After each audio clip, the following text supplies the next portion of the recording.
সরকারের পদত্যাগের এক দফা দাবিতে আজ অসহযোগ আন্দোলন করবে বৈষম্য বিরোধী ছাত্র আন্দোলন।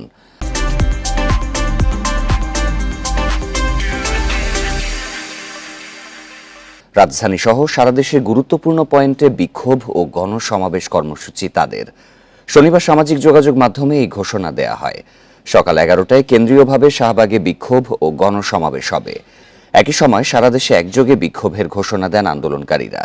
সকাল থেকেই ঢাকার প্রবেশপথগুলোতে ছাত্র জনতাকে অবস্থান নেওয়ার আহ্বান তাদের। স্কুল, কলেজ, বিশ্ববিদ্যালয়, মাদ্রাসা শিক্ষার্থী, শ্রমজীবী, পেশাজীবী, রাজনৈতিক, অরাজনৈতিক সব শ্রেণী পেশার মানুষকে রাজপথে নামার আহ্বানও জানান তারা।